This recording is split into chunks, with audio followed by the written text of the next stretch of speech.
Hello all, this is Barbara Mann from Your Empowered You, and welcome to our video on leadership standards and the impact on your team. So in this video, we're going to be talking about how leaders that maintain low standards, average standards, and high standards, what kind of impact it has, what that sort of looks like, and the impact it has on not just the leadership team, but also on the individual contributors. We're going to be talking about keeping your standards high even when other teams or operations are lower, and what that means to the team, and some of the significant benefits of maintaining those standards to your team. There's a lot of huge benefits, and it's like, well, yeah, that seems obvious, but there may be some that may not be obvious, and that's what we're going to be talking about. So let's talk about a team or a leadership team that maintains low standards. So what this team sort of looks like, and this is something that, maybe if you're a leader or an individual contributor, you can start comparing yourself to maybe other teams. So what this looks like is obviously you're routinely low in the lower quartiles of key performance indicators, whatever your goals and objectives are. You're usually lower on those KPIs. Sometimes in terms of leadership, it looks like absent leadership. Sometimes the leaders aren't really available, and the expectations aren't laid out clearly. Usually the teams have attitude issues. Maybe the behaviors aren't the best that promote, high results or high morale. Usually there's a low morale. The culture of the team is poor. There's usually retention issues because people are unhappy. The bottom line is people are unhappy. And so people tend to leave. There's a lack of development in the team. And the bottom line is that if a leader allows this to go on for a longer period of time, they are jeopardizing not just their position, but other people under them as well. Because people who obviously underperform, other leaders, the senior management is going to be obviously taking a look at the lower performers and having some serious questions as to why. So you're jeopardizing, as a leader, not just your position, but other people in the organization. So it's very critical to understand that whole entire impact when your standards aren't that high. It's not good, folks. So let's talk about if you have average standards. So some people may think, well, this is kind of like, the safe zone. You're in the middle of the pack. You're not really low. You're not really high. Usually in a leadership team, they're usually approachable and visible or likable.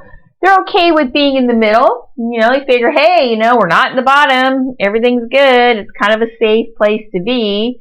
But sometimes these teams, these leadership teams, they may avoid challenging employees or asking too much. Like, I don't want to push my employees too much. And that's also indicative in kind of the lower expectations. I don't want to ask too much. I don't want to push too much. The morale in these teams are usually okay, but it's not really, pumped up. It's not super engaging. You do have some promotions usually out of these kinds of teams. So there's internal promotions. Some of your higher performers will definitely be promoted out of the team. So there's some good things that happen on just sort of the average standard team. Usually, though, the senior management will look at an average team, the leadership, usually in a case like this. They are going to look at a manager who's continually just kind of like middle of the road. And they may question, especially like a branch manager. They're going to probably be unhappy with this after a while because it may not be slipping, but it's not progressing upward. And really what senior management wants to see is managers progressing upwards in those KPIs. So usually who's vulnerable in terms of turnover or performance management? It's usually the leadership team.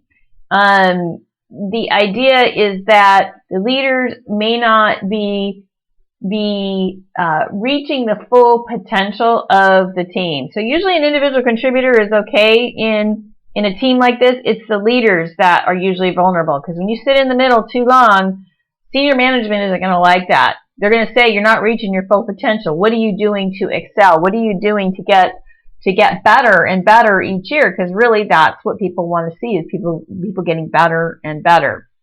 So again, usually when you have those average standards, it's not necessarily safe. You may not be in the bottom, but you're not necessarily safe. So be aware of that. So let's talk about those teams that what it looks like to have high standards. So these are the teams that are usually in the top 3, say, in most of the key performance indicators. The leadership is usually very visible, approachable.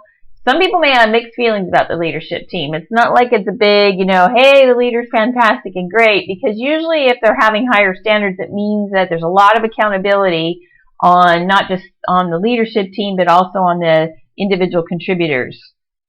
But usually these environments, they create development opportunities for talent.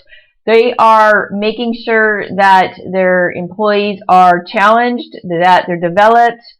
They know that they are the key assets, obviously, for the organization. They expect the best from themselves and their staff.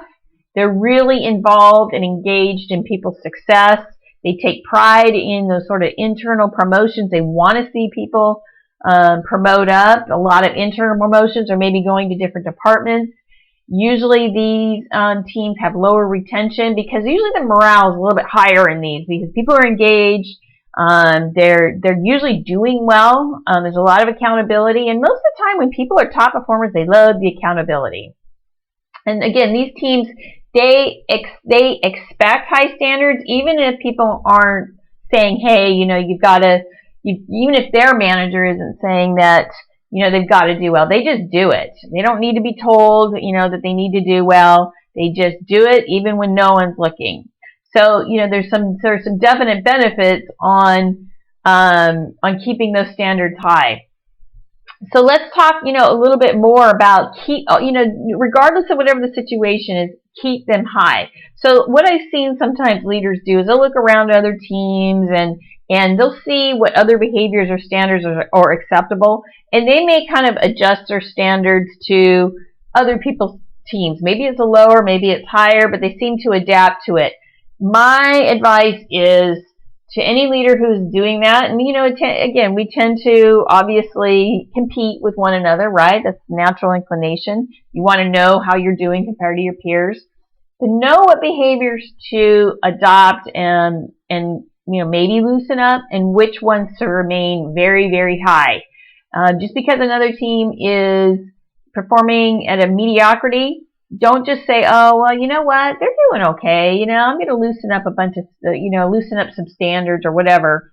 I would highly recommend do not do that. It's easy to relax standards, and it's much, much harder to tighten them. So there are times where you have to review your organization, and you do need to relax a few standards. Maybe something is just too strict, or it's too confining, or it's not giving enough autonomy to your staff and you want to relax some standards. That's fine, but know which ones to do that and maintain high standards for others. I talked about this. Do not fall in that mediocrity mindset. If you're a top leader really wanting to help your team, make sure you always maintain high standards and not fall in that mediocrity mindset. It's easy to do. I've seen it. Everybody kind of slips one another. It's really hard to try to pump it up and excel it again when you start kind of loosening up and you get in that middle kind of, I don't want to say it's lazy, because it's not lazy. It's just comfortable. It's safe. So make sure that you kind of maintain it at all times. It's just kind of like the mindset of the team. It's the mindset of the leadership, and it just starts kind of policing itself.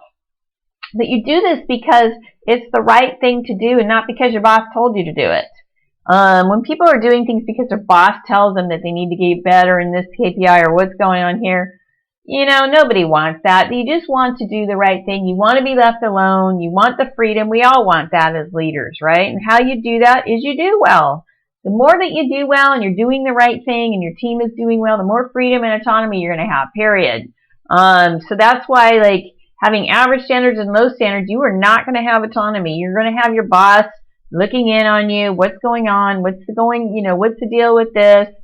And you don't want to be micromanaged, right? Nobody wants to really be micromanaged. That's actually kind of a common complaint. I'm too micromanaged. So if you want to avoid that, you meet the KPIs, you get engaged with the team and the organization, and that's how you kind of stay as a productive form or a productive person in your group. So let's talk about the impacts to a high-performing team, because there are a lot. And again, the leadership's role is to develop people.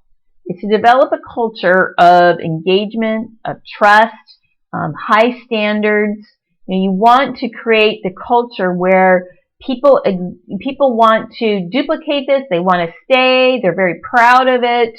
And what does this do? If your team's doing well, the bottom line is that people like making more money. Your raises are going to be higher. If your team's doing well, that means the bucket of money is going to be more for your team. The reputations start getting around. If your team's performing over and over and doing well, regardless of what's going on, your reputation starts getting, out there to senior management, to other teams. Your reputations grow, not just for the leadership team, but for the people under you, because they know that they are high talent. They are talent that's going to be, that are being developed well into bigger and better roles.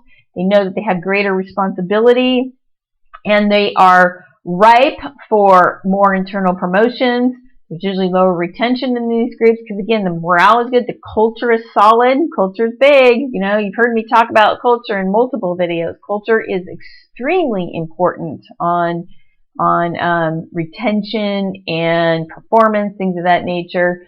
And what happens is that team, those people, start becoming the talent pool for other departments. People are eyeing you and eyeing, the team on, well, that person's been, they've been trained pretty well. They're getting developed. They seem to be engaged. I want them in my team. So they start becoming that talent pool.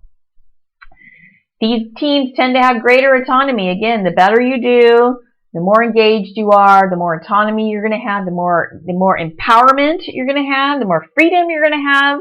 That's what people want. That's what employees want. We all want that. These teams tend to be very collaborative.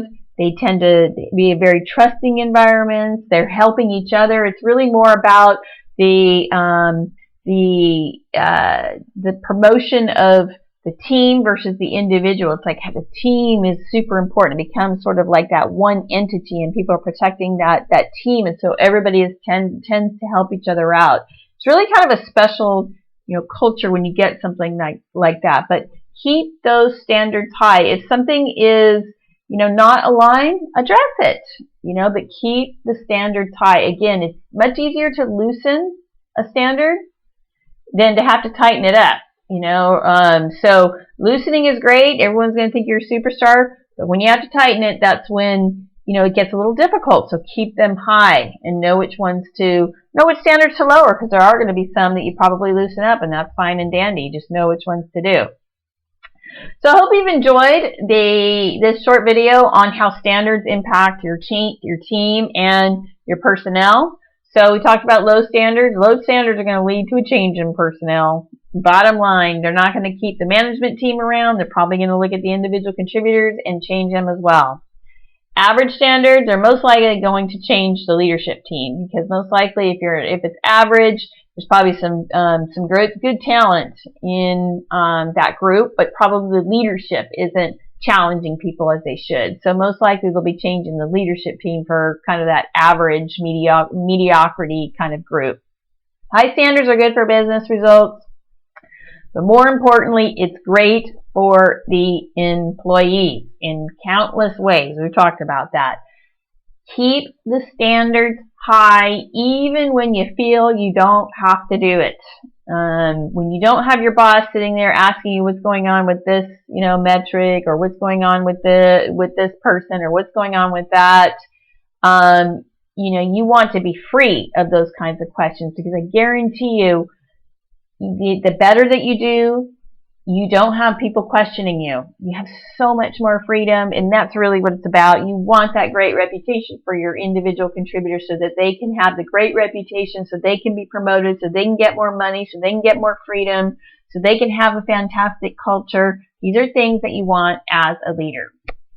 So for additional resources or to schedule a session with me, please visit my website at www.youремpoweredyou.com. You can email me at bman@youремpoweredyou.com or give me a call at 916-633-2555. And I thank you very much and have a very empowered day.